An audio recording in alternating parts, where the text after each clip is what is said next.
Good morning, students. Welcome to lecture 8, module 3, operational amplifier.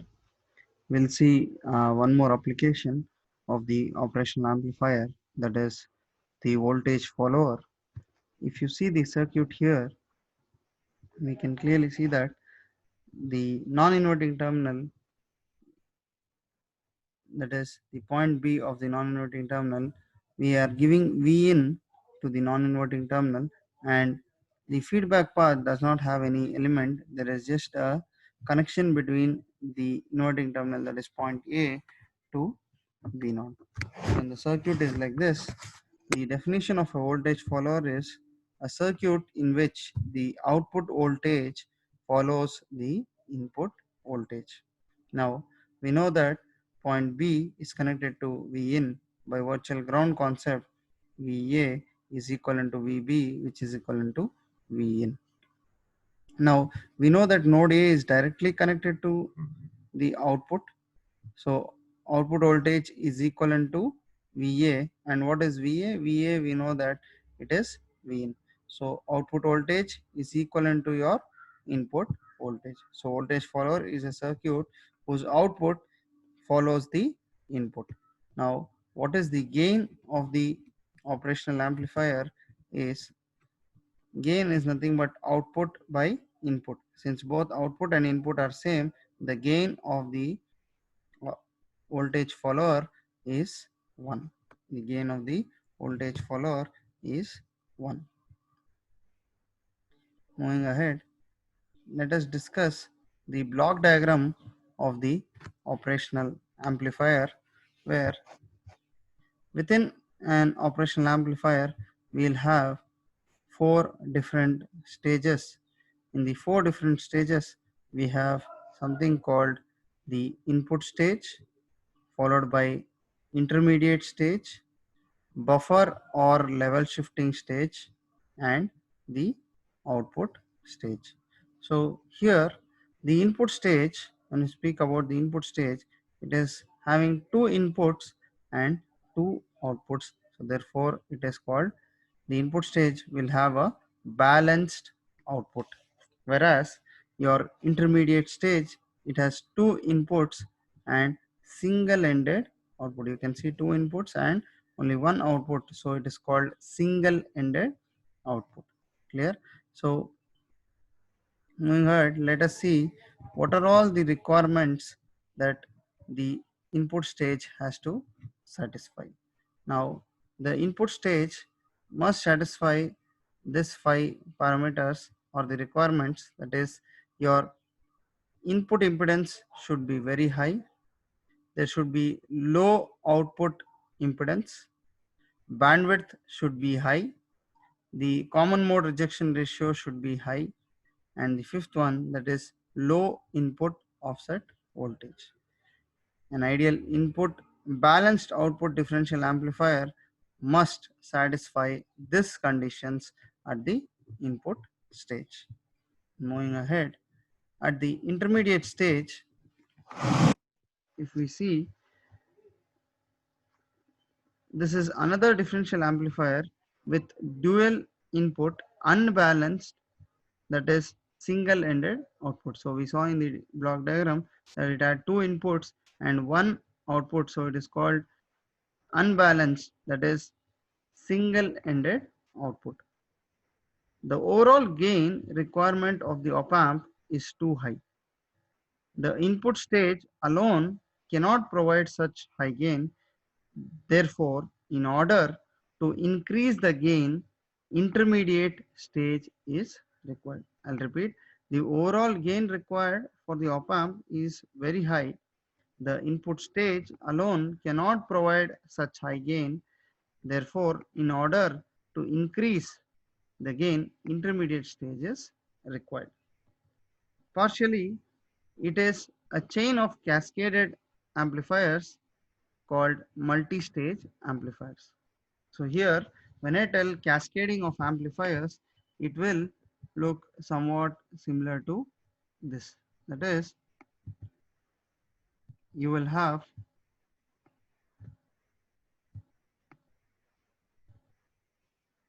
continuous blocks of amplifiers one after the other.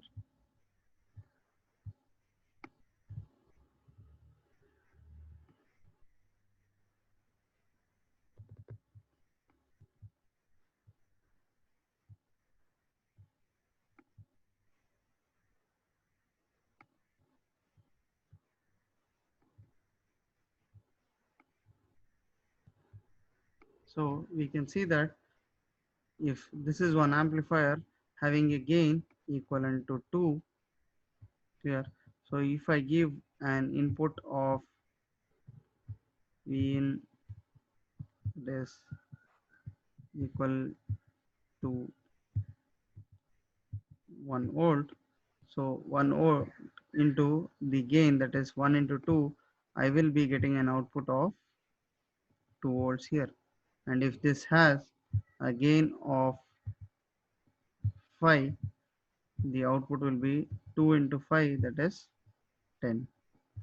And furthermore, if I have one more amplifier with a gain of 5, 10 into 5, the final output will be 50 volt. Clear? So when we have given 1 volt, we have got an amplification of 50. So if I require an output of 50 volt giving an input of 1 volt, I need to have cascading of amplifiers, that is called the multi-stage amplifier. So this particular thing is possible only using the intermediate stage, because the gain requirement of an op amp is very high. So the input stage alone cannot provide such high gain. Therefore, we use the intermediate stage to provide this particular gain requirement.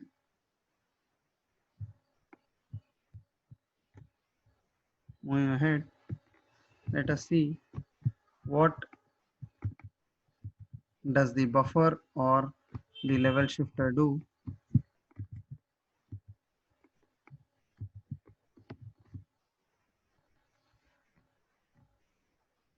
So in the buffer or level shifter stage, please let's go through the points. All the stages are directly coupled to each other. As op amp amplifies DC signals also, they cannot use capacitors to cascade the signals because it will block the DC. Hence, DC voltage level of previous stages gets amplified to the input of the next stage. Hence, DC level increases stage by stage above the ground potential. So that means that you can see here,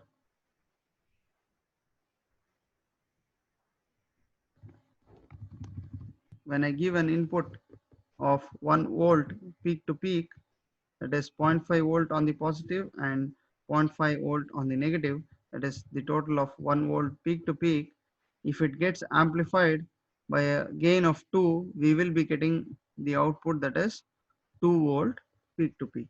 But you can see the DC level that is going to keep shifting. So initially I have got 2 volt peak to peak here, but you can see it has shifted by 1 volt. It is shifted above by 1 volt. Now if you feed this particular input to the next stage of the amplifier, it will again get amplified, and you can see by n number of stages, the DC level would shift from 1 volt to almost plus 10 volt. And if it goes on shifting above, once it crosses that plus VSAT voltage level, the level above the plus VSAT will be clipped off. The output waveform which is above the plus VSAT value will get clipped off. That is, it will go waste. So I need to shift this particular DC level. I need to shift this particular DC level back to its original point. So this DC level, I have to bring it down to this 0 or ground potential. So if I need to do that, I need to have a particular stage which will do this particular operation, and that can be satisfied using the buffer or level shifter stage. So if you see here, hence DC level increases stage by stage above the ground potential.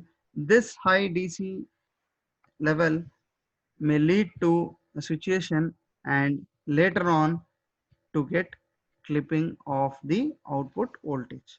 So therefore, to avoid this, the level shifter stage is used to bring the DC level down to the ground potential when no signal is applied between the input terminals. So this particular buffer or level shifter stage will bring back the DC level back to the ground potential. So if whatever by stage, if the DC level goes on shifting, this particular buffer or level shifter stage will bring this DC level back to the ground potential so that the entire output can be useful. Now if you see the last output stage, in the output stage we are required of another 5 parameters, that is the low output impedance, the resistance or output resistance should be very low, the power dissipation should be less, the short circuit protection should be available.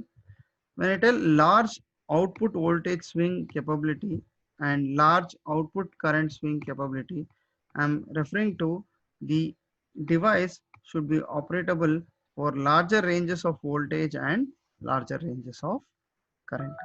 Here, thank you. So we'll see the furthermore things in the next class.